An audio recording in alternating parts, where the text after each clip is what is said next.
morning, good afternoon, or good evening, folks.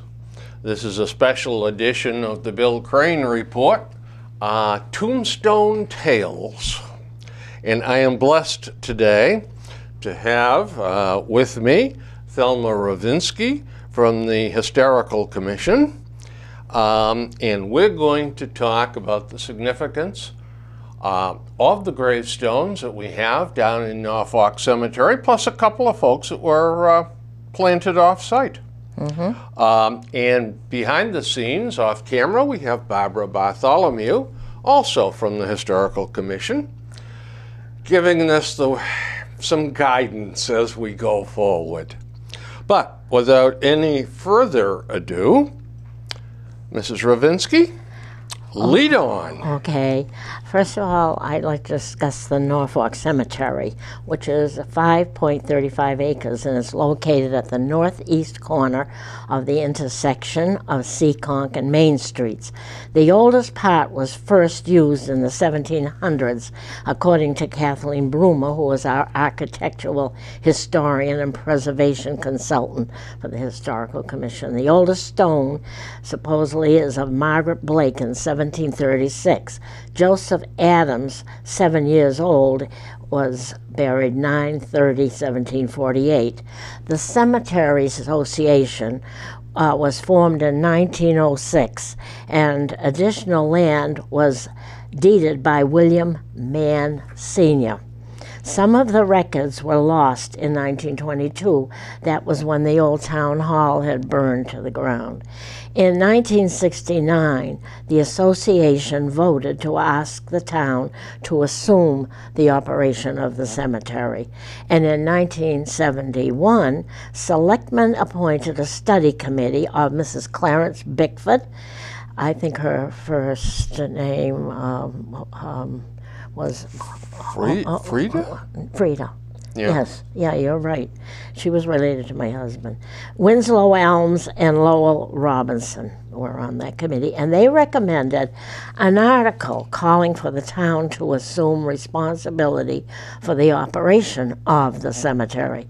In 1981, the General Court authorized the town to acquire the cemetery as a gift from the cemetery associations, and the owners were non-profit, self-sustaining corporation. In 2007, cemetery was dissolved. The Cemetery Commission was dissolved, and the maintenance and operation was transferred to the Department of Public Works. And the cemetery members then were Frank J. Gross, Robert Kirby, Jane Potter, and she was Frank's secretary, if you remember. This is a research from 1667 to 1906, 239 years.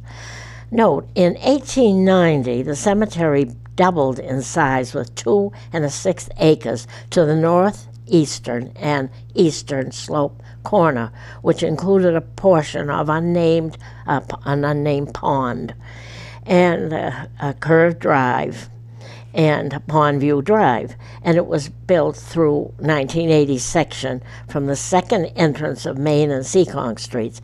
In 1983 and 91, 20% of the current acreage was acquired from the Elms family.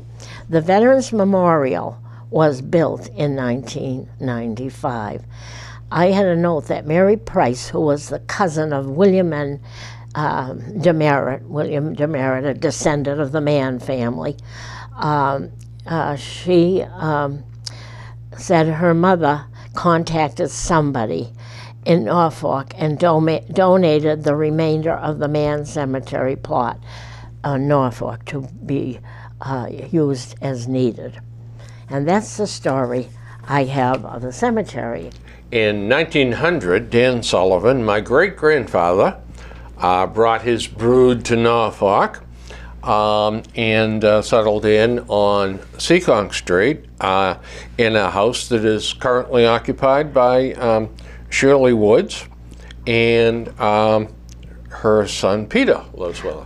Bill, would he have brought all his children, or was some of them born? Some of them were born out here. Okay. Now, my grandfather and Grit, I believe, were born in Boston, and the rest, I think, were born out here. And they settled into the John Love house, and that was previously known as the Asa Blake house? Asa Ware. Asa Ware house. Asa Ware on Seekonk. The Asa Ware house on Seekonk Street. And it's catty corner opposite the cemetery. And a special shout out to Shirley and Peter both, who watch us religiously and love us. But anyway, Dan had quite a prosperous farm, raised huge amounts of geese and ducks, and crated them, brought them over to Highland Lake to the train stop, and shipped them into Boston. A lot of fruit, vegetables. He had cattle, and the house that is on the corner of Main Street and Seekonk Street, that sits almost directly on the street itself, Sullivan's Corner. Sullivan's Corner. Area. That was the market. That was Dan's market, and he'd sell meat there, and various other things, but vegetables and all of that. And by 1920, it had gone out of business. Really, in 1920? Yeah, in the 20s, early 20s, right. yeah. But for a while, it was a big deal. And my grandfather, Bill Sullivan, was the oldest boy and lived on Main Street, 78 Main, most of his life. He lived all of his life in Norfolk. Well, that's the house that Austen M Greene helped Yeah. build. Yeah. And he served also as fire chief. When my folks were divorced when I was young, and my grandfather became the father figure for me. And he taught me hunting, trapping, fishing, baseball, and honesty. And he did all those things. He hunted and trapped. Oh, yeah. How did he ever find time? Well, he worked in Filleen's in Boston. Oh. Went on the train every day. I think he had like six sick days that he ever took off. I mean, he was the most valuable employee. Wow. But Grandpa was just the most honest guy you'd ever want to meet. Oh my gosh. And he taught me that at an early age. But one of the things I remember is during the war, and prior to that, during the Depression, weekends were, well, we got to go out back bunny hunting, or we got to go trapping, catch some animals, or fishing. And talk about living off the land. He also had a big garden, but that's what people did back then. It reminds me of that song, My Baby Rides the Morning Train. We had trains, thank goodness. Oh, yeah. But it's a problem now. Well, I'll tell you, the train still goes on the same tracks to Boston, to South Boston. And I'll tell you, for $4.50 one way, that's a bargain. Yeah. It really and truly Now, is. Maisie Phelan, Yep. I interviewed her, and I interviewed Florence for the book, Yep. too. And she had some interesting stories about growing up and how the gypsies came and tried to get off with a horse and all these wonderful... Yep, and my wife, we got a bunch of pictures. And mixed in with the pictures was Maisie's memories. Yes, she gave me, And your wife gave me my wife transcribed all of Maisie's memories. There's some great stuff in there. I'm pretty sure there's a copy at the library. Probably. But that was great. Yeah, some of Maisie's memories were really good. Yeah. She worked at the store, and her husband, of course, worked for Boston Edison. Boston Edison for 100 years. Oh, yeah. It seemed like that. They had the little gas station. And what was the gas that they sold? Calso. What? Calso. C-A-L-S-O. I don't remember that. Standard Oil of California. Oh, yeah.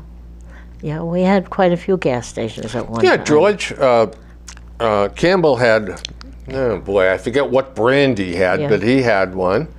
And Jim Crivey, my stepfather, he had S.O. And Johnson over on Main Street, corner of Main and Boardman, Brody. Oh, Brody, and then we had one over in City Mills. And, yeah, there were quite a few when you think about it. For such a little town. Yeah. A lot of gas stations, and during World War II, of course, when it was hard to get, and people had to have transportation, because Norfolk was the ragged edge of no place. Yeah. And people had to get back and forth to work, or bring their produce to market, or run their agricultural Now, equipment. the Sullivan family, you had a postmaster. Charlie. Yeah. And he was for quite a while. He was, yeah. Well, he came back from World War II, and the thing was then, you hired veterans. Oh. And good idea. yeah, and he went to Joe Martin. Oh, yes. Yes. Joe. And even though Charlie was a Democrat, he went to Joe Martin. Joe Martin said, go talk to George Campbell. So he went to talk to George Campbell, and Charlie was appointed postmaster. Yeah. But that's how it worked. Yeah. And that was great. That's what we should do with the veterans. Yes. And of course, Charlie was, oh boy, he was postmaster for over 20 years. And what about Happy? Happy. My favorite uncle. Francis Sullivan, Happy Sullivan. And we were allowed to go over, he lived next door to my grandfather. And we were allowed to go over there when we were kids, occasionally. We could not go over there anytime we wanted. But we'd go over and see Uncle Happy. And I think more times than not, he was sitting at his kitchen table. He was a big man. Sitting at his kitchen table drinking quarts of beer. Oh my goodness. None of them little bottles for Happy, it was quarts. And he was married? Yes, he was married to Big Alberta. Alberta. Oh, really? Alberta Lynch, I believe. Oh. And there was Little Al and Big Al, and she was Big Al. And she died in 1948 of cancer. And Happy, the thing about us, Tommy and I going over to see Happy, was we'll go over and visit him, and he'd give us each a silver dollar each time we went over there. No wonder you want to go over more often. when men were working for 50 cents an hour, that was really something. And Grandpa said, now don't keep going over there all the time, you know? But he was a great guy. Yeah. Great guy. And we can go on now to Harold Campbell. Harold served the town in a number of positions as fire chief, police chief, dog officer, truant officer, and one of the 2 school bus drivers. When the town was set up as a dispatch service for the police and fire department, equipment was put into the old parsonage, and the Campbell's daughter, Dorothy, was the town's first dispatcher. In 1964, the Campbell family sold the 5 Union Street home to the Federated Church with the condition that Harold be permitted to reside there for the rest of his natural life. He passed away in 1967, 3 years later, and the ownership passed to the church. Extensive renovations were made and completed to become the Federated Church parsonage. Marge Bolter Stacy recalled living on the left side of the now parsonage, and Chief Campbell and family lived on the right side. As you entered the front door, you went upstairs to the left. The stairs were where the present kitchen is located. She has a picture of the back of the house and the entrance. There was an entrance coming out from the back of the house. And she said that her mother told her that Mary Ward's dad, John Parsons, would, he owned the house, and would eat peas with a fork, which her mother thought was odd. Reeve Bolter, the only boy, the only son of the Bolters, was born in that house in 1931. You know, I have a lot of memories of Harold Campbell. He was my grandfather's best friend, and I used to go up to their house all the time, and I got to tell you, they were the most wonderful people. And Harold was the only policeman, the fire chief. He wore a lot of hats. Yeah. And every time the phone rang in the middle of the night, he'd get up and go out. But he and my grandfather had this bond, and I used to go up there a lot. And he was very athletic for what I was told. Yeah. It was a struggle to drive that bus. Oh, it was. Yeah. It was. And he drove the bus every day, except one winter, I think he fell down, and Mickey had to drive the bus for a month or two. But other than that, Harold was there all the time. Now, how many sons did he have? Well, there was Red, who was Harold Jr. He was an FBI man, and he was in my mother's class, the class of 1937 at Walpole High. So my mother was born in 1920, so if Red is still alive, he would be 97 or 98 years old. Now, he was an FBI agent and retired, I want to say, Arizona or Colorado, someplace out there. And he came back for one of the funerals. It may have been Dot's funeral, and I saw him and talked to him briefly. A very impressive guy. So there was Red, there was Al, and there was Mickey, Robert L. So 3 sons. Well, the next Campbell I would like to talk about is George Fred Campbell. He was born about 1874, and he died May 3rd, 1961. He married Carrie. I don't know what her last name was. He was town clerk, treasurer, selectman. And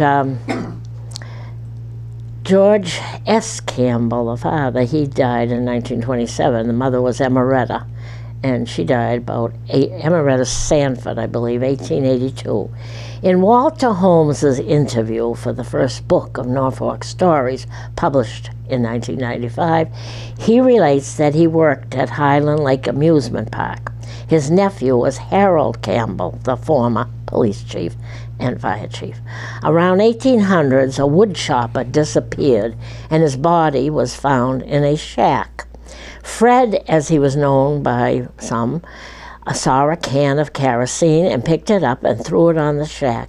And the shack, well, it burned the body up. Can you imagine? I can. He had a brother, Chick Campbell, who heckled him at town meetings. Some were held at the McBride Auditorium in the Freeman School on Boardman Street, and he raised his cane and his voice, and I know when most of them would remember him well. George had the blacksmith shop on Main Street across from the present fire and police station. His office was a little room off the blacksmith shop where he shod oxen, and which was quite a feat to do that. Another story was about the drowning at Mirror Lake near the Wrentham line, where they were grappling to find it.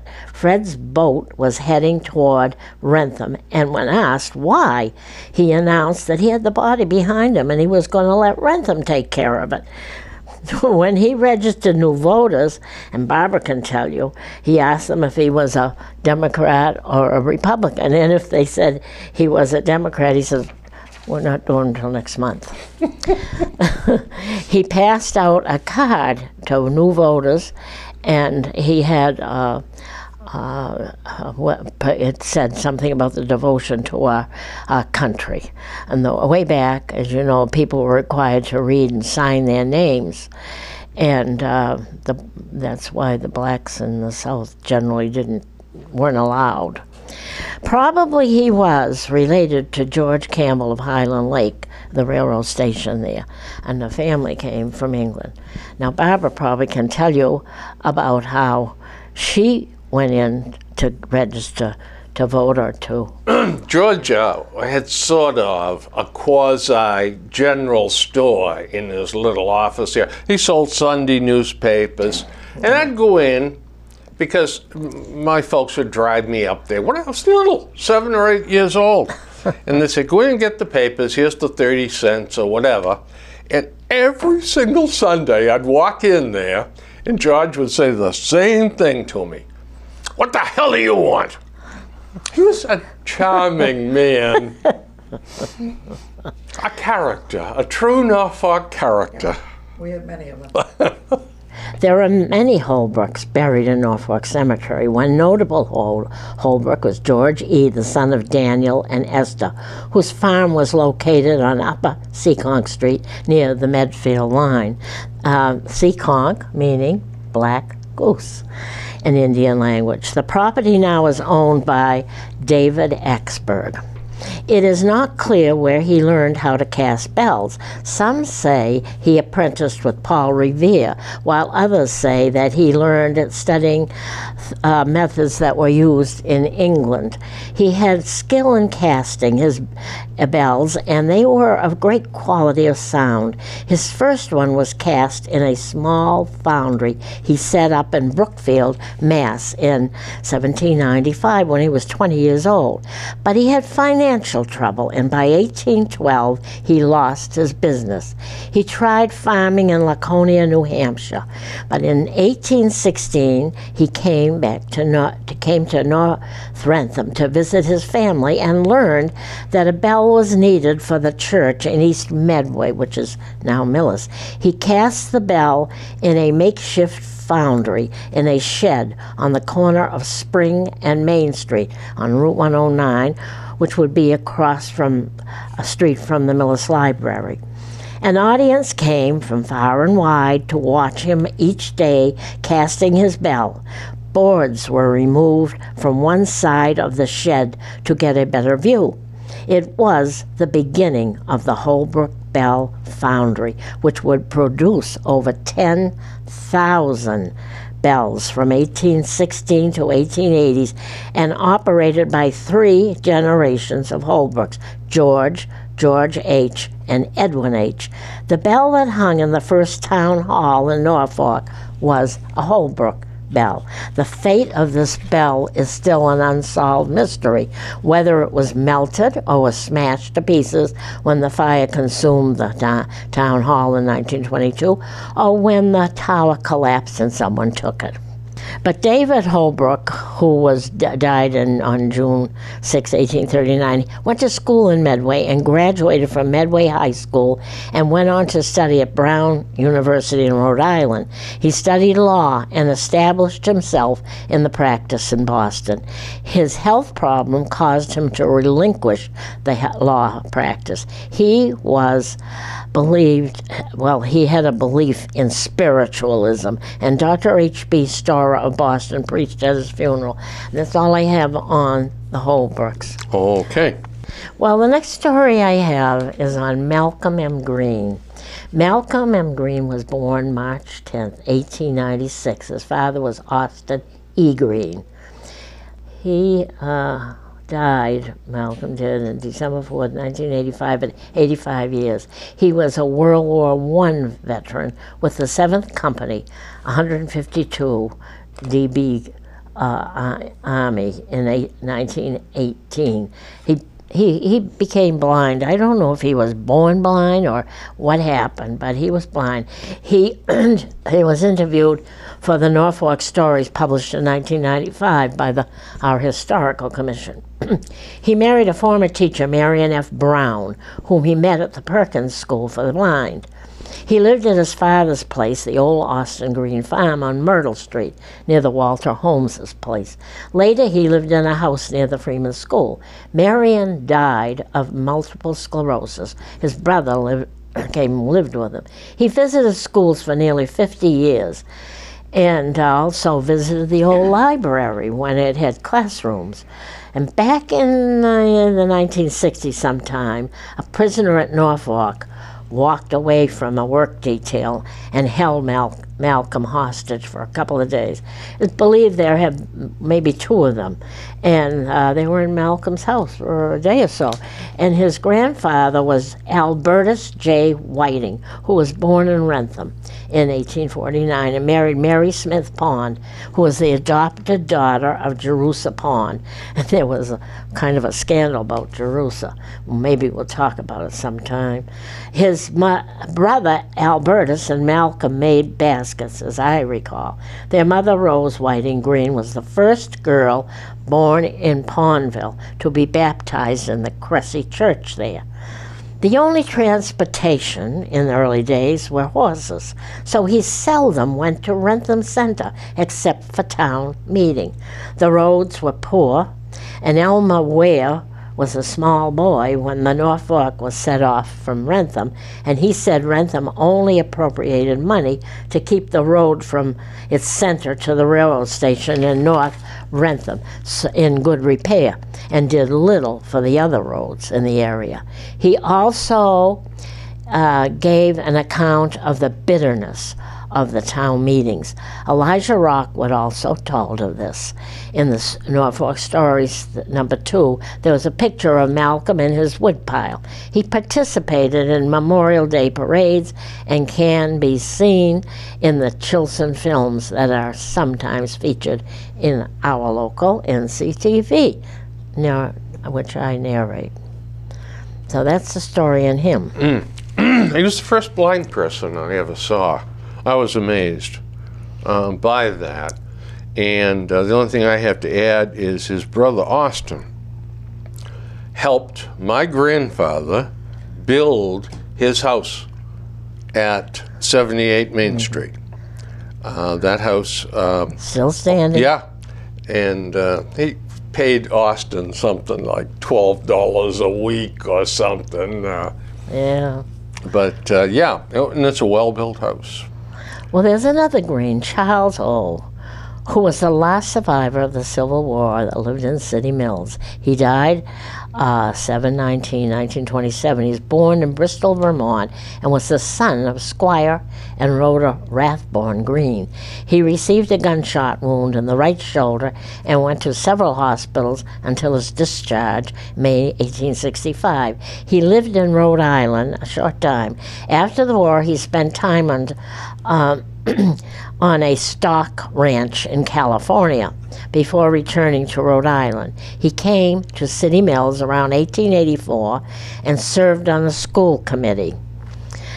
He was a road commissioner for several years and a member of the town Memorial Day, which he walked the whole distance of the parade. He led the parade. His wife was Emily Harris of Smithfield, Rhode Island. Their son Austin was the woodworking teacher for the manual training, and you can read about this in Bertha Vale's book, page 83. Emily Harris died December 23rd, 1908, and there were 3 children, Austin, Charles E. Greene, and a son who had died previously. Notice that Albertus Whiting, the grandfather of Malcolm, lived on a farm on Valley Street where the chapel and the camp, Baptist camp, were later built. by Manpower and dedicated in 1912. The next person, Albert Rastus Doopy, born 1818 in Wrentham. He enlisted in 45 Massachusetts Infantry and was promoted to corporal. Afterwards, he enlisted in the 3rd Heavy Artillery and served as a sergeant until 1865, where he'd have been 47 years old. For many years, he was a freight and passenger conductor of the old Boston, Hartford, and Erie Railroad, and later the New York, New England Railroad. He belonged to the George K. Byrd Post of the Grand Army of the Republic. He had 2 sons, Albert Earl and John C. Doopy. George S. Doopy was a Civil War veteran and fought in the Wilderness and Petersburg. While wounded and in the hospital, he met President Lincoln. After the close of the war, he married a Boston schoolteacher and went to Kansas, but then returned to Norfolk. His first wife died, and he married Mrs. Agnes Porter and lived in the old Salmon Blake house at Stony Brook. He died at 93 years as a result of an accident. He served as an assessor in Norfolk from 1898, 1915, and then again about 1923.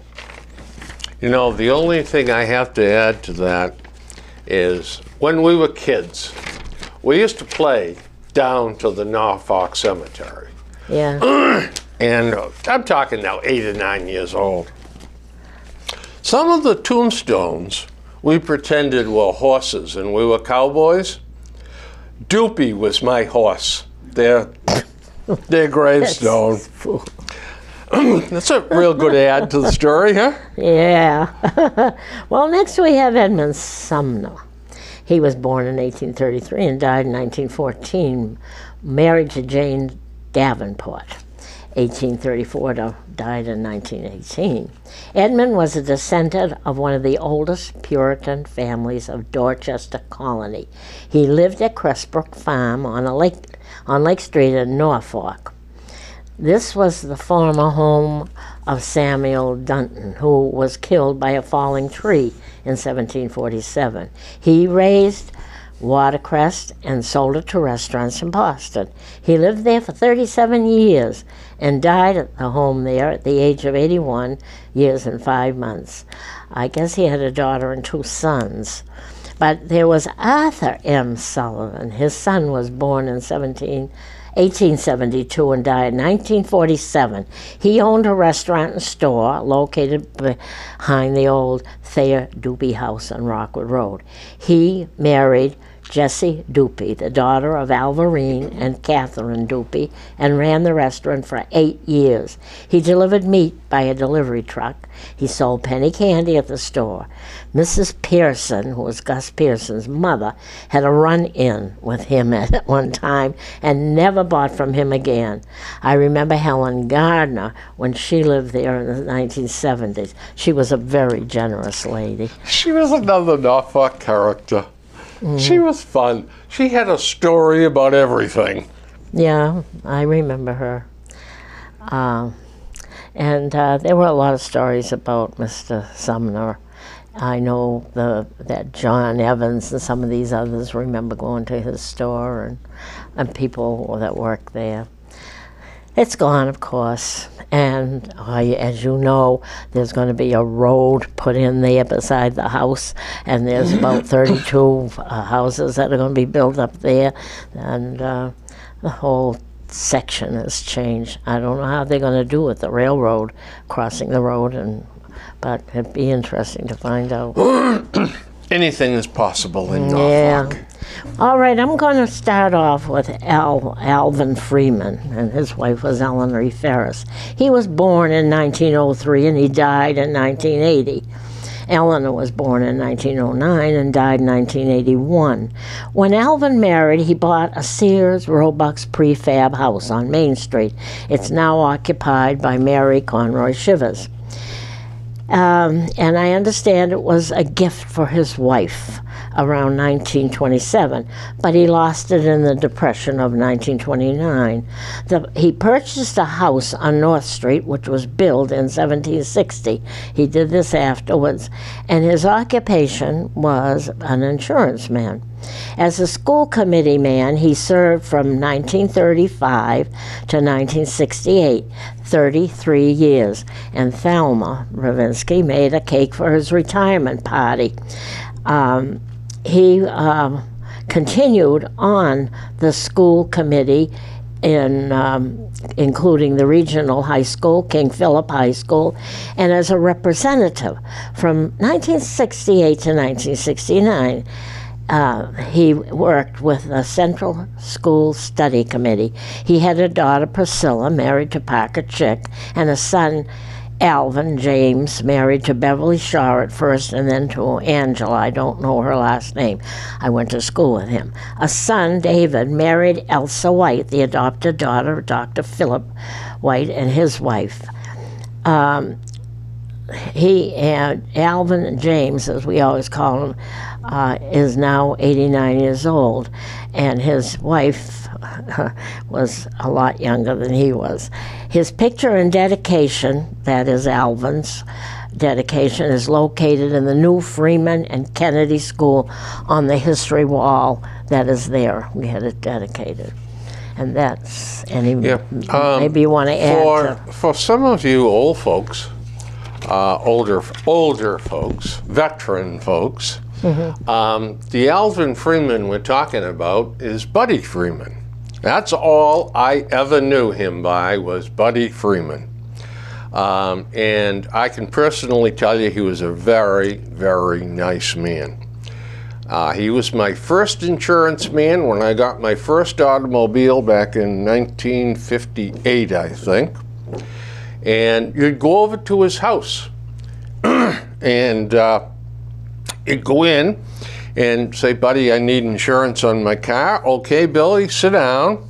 How much have you got for a deposit today?" You know, my first bill was $153. And then, "You know, Billy, only give me $50. When you get some more, bring it over." Wow. And that's the kind of guy he was.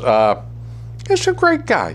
And the other thing I can say about his house is I'm 6'2", and I had to walk like this inside his house.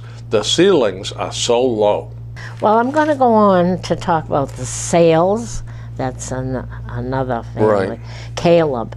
In 1860, he operated the box factory and a sawmill and owned 155 acres of unimproved land and 40 acres of improved land.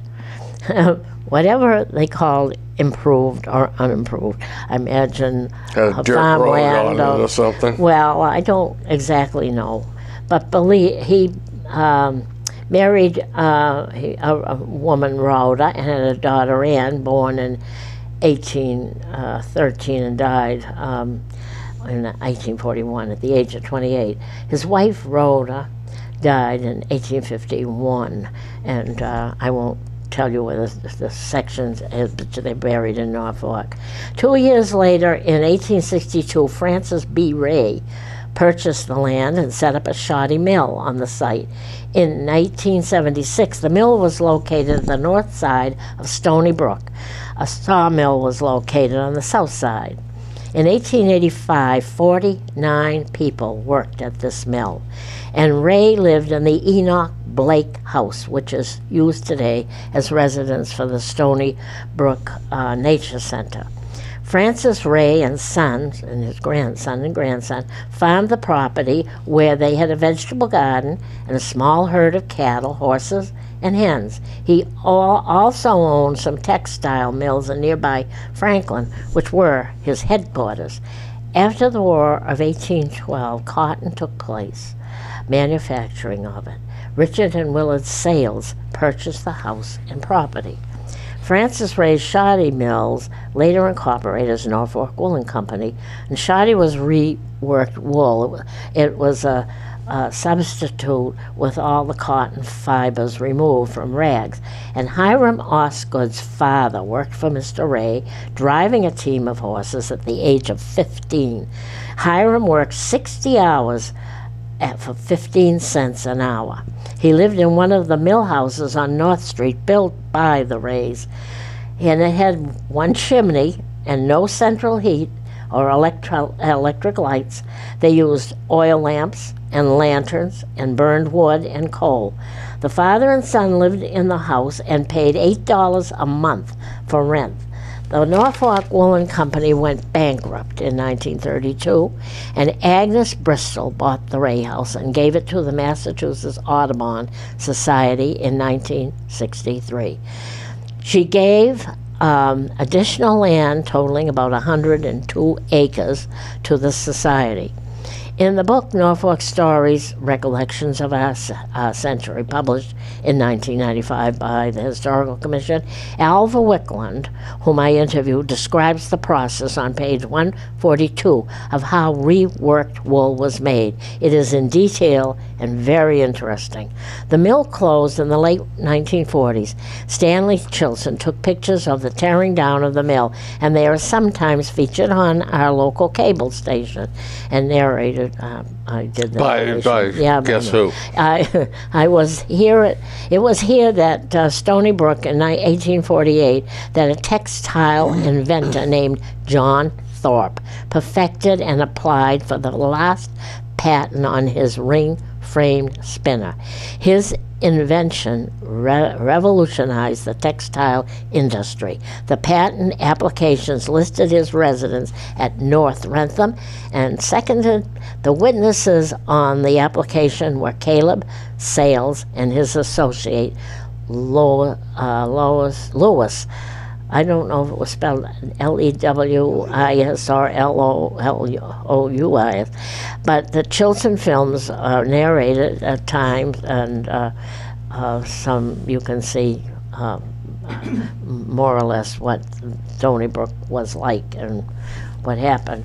Lewis Harding, he died in 1862. His wife was Irene, and he owned the land on the south side of the creek near the bridge of the factory of Stony Brook. From what I gathered, he sold the land to Sales, who had the Ringer Company, that washing machine Ringer Company. Okay, the next person I would like to talk about is Perrigo, James Sr. He was the son of James and Lydia, husband of Elizabeth Petty, and Thankful. Some of these names that they had back there, I mean, we think we got strange names today, but I mean, Likely and Thankful. Well, born in 1731, I also have the date of 1737. I don't know which is correct, but it was April 27. We'd have to check on We can check that on the gravestone. Brother of David, Robert, and Joseph. The Perrigos were descendants of French Huguenots, and James may have been the earliest clockmaker of the wooden gears. James Jr. was born in 1771 and died June 6, 1834, at 63 years. His wife was Comfort. James Jr. and his father were both clockmakers. The clocks were primitive, tall, cased with wooden gears of 30-hour design and constructed with 6 turned and tapered wooden posts. The pendulum was supported by a centrally located post at the top of the movement. Most of the clocks are signed with a first initial J, and no other documented examples are signed with his locale. Later he made brass clocks and put warnings inside. And it said, and the warnings it said, "I serve thee here with all my might, to tell the hour by day and night. Warning thus, take by me and serve thy God as I serve thee." That was on the back of the... A marvelous message. Yeah. Robert and Kathy Hazlitt Ravinsky presently live in the Perrigo house, which was previously owned by Felix and Frances Ravinsky. Robert's grandparents, my in-laws. John Perrigo, born 1772, died November 10th, 1829, at 57 years. He was the son of James Sr. He married Sally, born 1769, and died at 93 years of age. And boy, at that time, 93. Yeah, that was really lot. stretching the October, envelope. Yeah. in October 1860. He was a blacksmith, and his shop was across the Cook Tavern, which Perrigo's owned a great deal of the land. And I guess we can read about this on page 33 of Bertha Fales's book. In 1851, the map of Wrentham verifies the location. The family was active in the establishment of the old meeting house and the meeting house school. I don't know if you have any more. No, I don't. I have no Perrigo stories whatsoever. Well, another one we'd want to talk about, and I know the Ponds were very, the big family, and Betsy Whitney had a wonderful book put out about Pondville and the Ponds family there. But some of the Ponds were also buried in Norfolk Cemetery.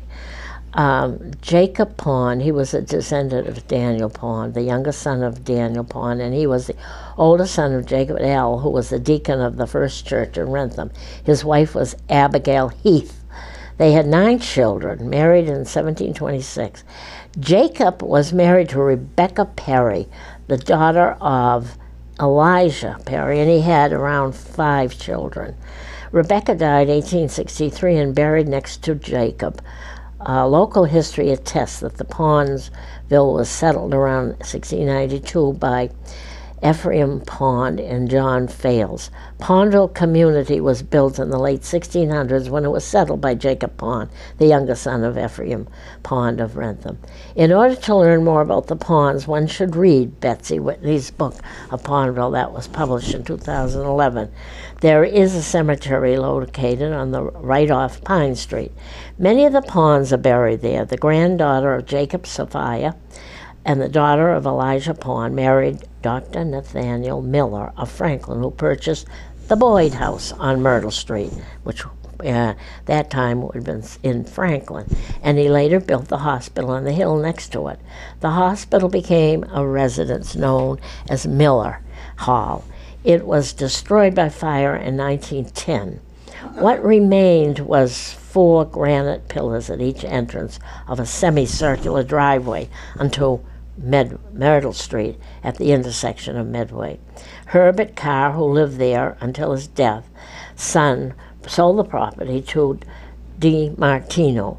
That was once a white chicken farm on that property, and the Breast family owned it at one time, I believe. One of the girls, Eleanor Doris, went to Walpole High School and was in my class.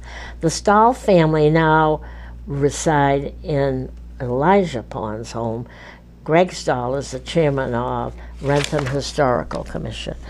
And I don't know what stories we can tell about the Miller House and Dr. Nathaniel, but that was quite a show place. And they had a beautiful pond there and everything. And there was a thread mill there. Many times there were stories about the Burns family who later lived in that place, and how he had a feud with the Barstows, another family that had lived nearby in the old Sutherland house. I'm trying to think, it was Larry, I can't think of the last name now, but his family lived across in the meadow, and they used to put the cows out to pasture and everything, and it was a beautiful place. But they had a falling out with the Burns, and Mr. Burns had the boards lifted off the pond and flooded the whole area. There was, I guess, a lot of friction between them. But I remember being in that house with all the beehive, the stoves and everything. And Mrs. Burns, I think she was the first person that put recipes in the old Yankee magazine. Oh, really? And I have that magazine, yeah. She was a good cook, I guess, and she had quite a few children.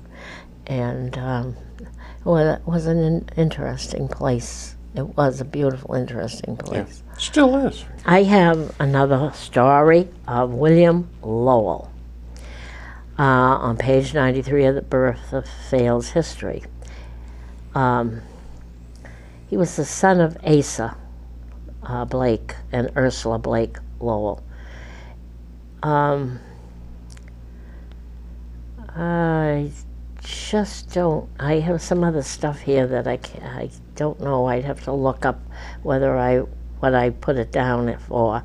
But Asa bought the store at Norfolk Center and was a 49er in the gold rush to California. He came home broken in health and fortune and lived on the farm at Stony Brook, believed to be the home of Henry Sharp. He lived but a short while after buying the store. His two sons that he left went to Uncle Henry Throwbridge. Throwbridge had the place, and their family were the makers of pianos. I guess they were very popular at that time, but I've never really heard about a Throwbridge piano before. Selina Maria Lowell and William were a member of Post 60 of the GAR in Franklin. His brother Charles B. was born in Brooklyn, Mass., and came to live in Norfolk with Mr. and Mrs. Throwbridge. Selina Maria Lowell, I guess her name was. William was in the 1st Massachusetts Cavalry and had serious engagements with honor and credit. I don't know if there's any more. I have no further stories on that. Well, let's see what else I have here. I didn't want to get into the Weir family more. No, we'll do a special show on the Weirs. I do have a lot of information on the Weirs, but maybe there's other ones that you... I think so, yeah. There may be other people you want to talk about. I know that you were going to look up the Carr, George Carr. George Carr, yeah. George Carr was one of the most decent men that I've met in my life. He served the town of Norfolk well. A fireman, a fire chief, dispatcher, selectman, a fair man, and a friendly man. Nice guy. And a member of the Historical Commission. Exactly, yeah. Yes, we planted a tree and put a stone in his memory. We don't have the tree. We had a tulip tree that we planted by the tramp house, but it never survived. It had been moved back and forth to the highway department and so forth, and I guess it just wasn't strong enough to survive. But George was a good person, and married to Doris Carr, and if you see any of the old Chilson films, you could see a lot of her, because she was very active with the young people and set up, they had bicycle parades, doll carriage parades, which is a shame because we don't have those anymore. I used to love those. I used to participate too. What, riding a bike? Doll carriage parades. Oh, come on. But Doris was a man. Doris No, man. she was a woman. Moving right along. But no, Yes, she and was she of was the man family. a school teacher. Yes. And he was a custodian at the and school. And both of them really served the town well and contributed a lot more to the town than they took. Yeah. They were just... Civil defense. Didn't she work with civil defense? Well, you know, now she may have. With now, Agnes Boulder. Agnes Pink. Now, I remember, my earliest remember of remembrance, if you will, memory, or whatever, of Doris was that Doris handled something very strange when I was a young person. She handled welfare. Yes, she did. Yes, And yes, she was very active. She had a little office up there in the town hall there. And what I was talking to my grandfather about, and he was, of course, was very, very friendly with George and Doris. Yeah. And I said, now, Grandpa, what's this welfare stuff? What's that mean? And he said, well, Billy, he said, it's for people that are down on their luck and they need some help. And the town and Doris, as their agent, helps the people out. I said, really? When does this happen, or whatever? And he said, well, it's none of anybody's business. Mm-hmm. He said, and people do not want to be seen going there. Mm-hmm. So it's done very, very quietly. People were ashamed to ask for a handout. It's not like that today, I'll tell you. And George Carr was so, I remember Frank Rose telling me there was an emergency or something. It was up around Myrtle Street. And George Carr told Frank to get in the car, we're going to go. And he drove up my street at 80 miles an hour. I'm glad I wasn't out the street at that time. Frank said his heart was in his mouth. He was really on the ball riding through.